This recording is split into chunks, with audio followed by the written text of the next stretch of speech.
హత్య లేదా అనుమానాస్పద మృతి. దీని మీద చాలా సెన్సేషన్ క్రియేట్ అయింది.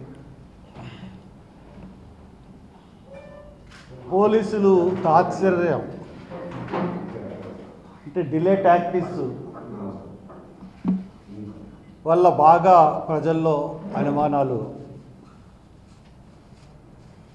రేకెత్తించబడి మొన్న తెల్లవారు జరిగిన ఆ దేహాన్ని రాజమండ్రి హాస్పిటల్కి షిఫ్ట్ చేసిన తర్వాత నేను 1:30కి గవర్నమెంట్ హాస్పిటల్కి వెళ్ళడం జరిగింది. అక్కడ విషయం కనుక్కున్న తర్వాత మళ్ళీ ఇంటికి వచ్చి సాయంత్రం వెళ్ళాను. ఈ లోపల సీసీ ఫుటేజ్ తెప్పించి ఉంచుతామని పోలీసులు చెప్పడం జరిగింది. ఆ సీసీ ఫుటేజ్ సాయంత్రం 6ంటికి వెళ్ళినప్పుడు నేను చూశాను. దాంట్లో కొవ్వూరు దగ్గర ఆయన ఉన్నట్టుగా బండి మీద ఒక సీసీటీవీ ఫుటేజ్ చూపించారు. దాంట్లో కాల్ ఆన్చి ఒక సిగ్నల్ లైటు వెలుగుతూ ఉంది. రెండో క్లిప్పింగ్ మొదటిసారి చూపించినప్పుడు ఇలాగా పాస్ అయిపోయింది, వెనక నుంచి పొగ వస్తుంది. ఇదేనండి యాక్సిడెంట్, ఇక్కడే పడిపోయారండి, అదే పొగ అండి అని చెప్పారు. అక్కడ ఉన్న కొంత 2-3 తెలుగుదేశం నాయకులు వెంటనే ఇది యాక్సిడెంటేనండి, 90% క్లియర్గా యాక్సిడెంట్ అని తెలిసిపోతుందని చెప్పి లెగిసిపోయి బయటకు వచ్చి యాక్సిడెంట్ అని ప్రకటించేశారు. దాన్ని వాళ్ళు కుర్రోళ్ళందరూ అక్కడ ఉన్న చాలా కోపంగా ఉన్నారు జనం. వాళ్ళు కొట్టినంత పని చేస్తే ఆయన పారిపోయారు. నేను క్లియర్గా చూసిన తర్వాత పోలీసులకి చెప్పాను, ఐఎమ్ నాట్ సాటిస్ఫైడ్. ఈ క్లిప్ బట్టిది యాక్సిడెంట్ని ఎలా చెప్పగలరు? బండి లేదు, మనిషి లేడు, పొగ కనబడుతుంటే అది యాక్సిడెంట్ అని నేను ఎలా చెప్తాను? ఐఎమ్ వెరీ సారీ, నేను చెప్పనని చెప్తే 2-3 సార్లు బతిలాడడానికి ప్రయత్నించాను. అంత బతిలాడాల్సిన అవసరం పోలీసులకి ఏంటి? యాక్సిడెంట్ అని చెప్పాల్సిన అవసరం ఏంటి?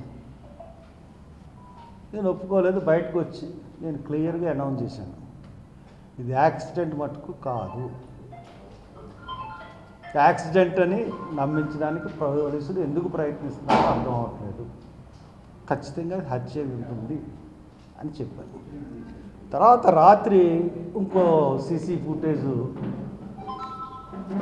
రిలీజ్ చేశారు. దాంట్లో బండి జస్ట్ అలాగే కిందకి వెళ్ళిపోతున్నట్టుగా ఉంది. కిందకి వెళ్ళిపోతున్నట్టుగా ఉంటే దాని తర్వాత క్లిప్పింగ్ ఉంది. నేను అన్నాను, వెంటనే అది పోస్టింగ్ చూసిన వెంటనే డీజీపీ ఆఫీస్ నుంచి ఇది రిలీజ్ చేశారని చెప్పారు. వెంటనే అన్నాను, దీనికి ఈ క్లిప్పింగ్కి ముందు 1 నిమిషం కానీ 30 సెకండ్లు కానీ ఏం జరిగిందన్న క్లిప్పింగ్ వస్తే ఇది యాక్సిడెంట్ అని నమ్మచ్చు, లేకపోతే ఇది యాక్సిడెంట్ అని నమ్మడానికి. ఇంకోటి ఏంటి, కొవ్వూరు దగ్గర ఆ యొక్క బండికి సిగ్నల్ లైట్ దగ్గర వస్తున్నాడు ఆయన. ఇక్కడ బండి హెడ్ లైట్ వెలుగుతా కిందకి వెళ్ళిపోయినట్టుంది. ఈ 2 విషయాలు అనుమానానికి దారితీసినాయి. ఇక్కడి నుంచి ఇక డ్రామా బిగిన్ అయిందండి. పోలీసుల డ్రామా అంటే ప్రభుత్వ డ్రామా. అక్కడి నుంచి మొన్న సాయంత్రం మొదలుపెట్టిన ఎన్క్విస్ట్ నిన్న పొద్దున్నంతా రాస్తూనే ఉన్నారు. సాయంత్రం 2 మధ్యాహ్నం 2-2:30 వరకు రాస్తూనే ఉన్నారండి. ఎంక్విస్ట్ రాయడానికి ఎంత టైం పడుతుందండి? 2 hours 3 hours, పోస్ట్ మార్టానికి 3 hours. అంటే ఇది టాక్టికల్గా తాత్సర్యం చేస్తూ దాన్ని ప్రొలాంగ్ చేస్తూ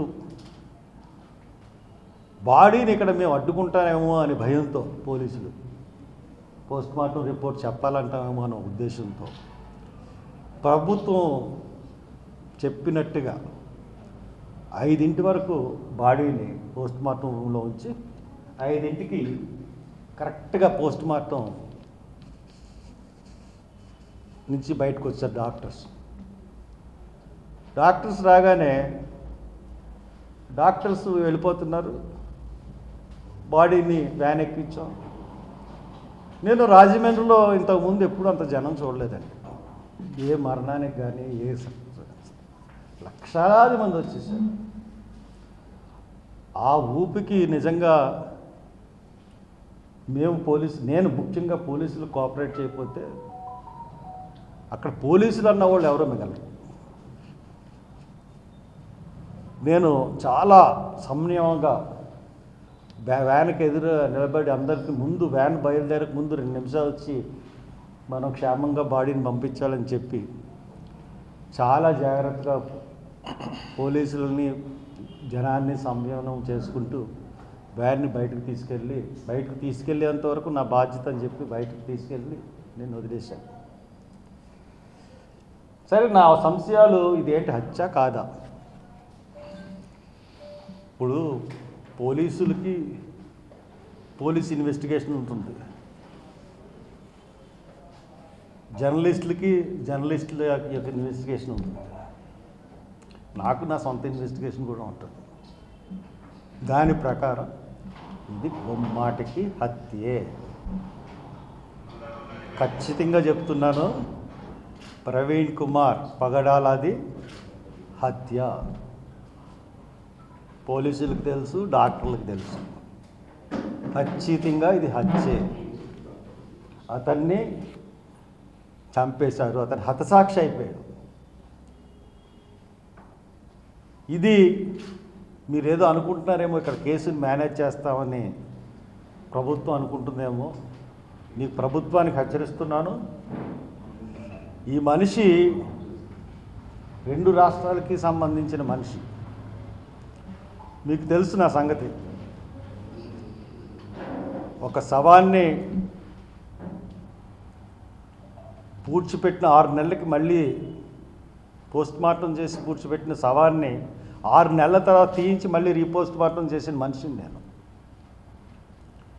ఇప్పుడు డాక్టర్లు చెప్తున్నాను, మీరేమన్నా తప్పుడు రిపోర్ట్ ఇస్తే మళ్ళీ హైదరాబాదులో కాంగ్రెస్ ప్రభుత్వం ఉంది, రాహుల్ గాంధీ దృష్టికి తీసుకెళ్తాను, నిష్పక్షపాతంగా అక్కడ పోస్ట్మార్టం జరిపిస్తాను. కాబట్టి డాక్టర్స్ ఖచ్చితంగా నిష్పక్షపాతంగా రిపోర్ట్ ఇవ్వండి. ఎవరికి తలగొచ్చినా మీ ఉద్యోగాలు పోతాయి. ఖచ్చితంగా ఏ మాత్రం తేడా వచ్చినా రీపోస్ట్మార్టం జరుగుతుంది. రీఇన్వెస్టిగేషను మళ్ళీ తెలంగాణ ప్రభుత్వంతో కూడా చేయిస్తాను, పోలీసులు తప్పుడు ఇన్వెస్టిగేషన్ చేస్తే. కాబట్టి అతను అంత్యక్రియలు ఇంకా జరగలేదు, సాయంత్రం 4 జరుగుతాయి. కాబట్టి అందుగురించే నేను మీకు ప్రెస్ మీట్ పెట్టాను. ఇది హత్య అని చెప్పడానికే ప్రెస్ మీట్ పెట్టాను. గవర్నమెంట్కి కూడా చెప్తున్నాను, నిన్న వచ్చిన జనం ఒక ప్రవీణ్ పగడాల మీరు చంపేశారు, ప్రభుత్వం చంపేసిందో ఎవరు చంపేశారో చంపేశారు, దానికి నిరసనగానే కాకుండా, లేదంటే హర్ష్ కుమార్ నాయకత్వం చూసి కాకుండా, దళితుల్లోనూ క్రైస్తవుల్లో ఉన్న యొక్క వ్యధ, బాధ, ఆక్రోశం ఇవన్నీ కలిపి నిన్నంత జనం వచ్చారు.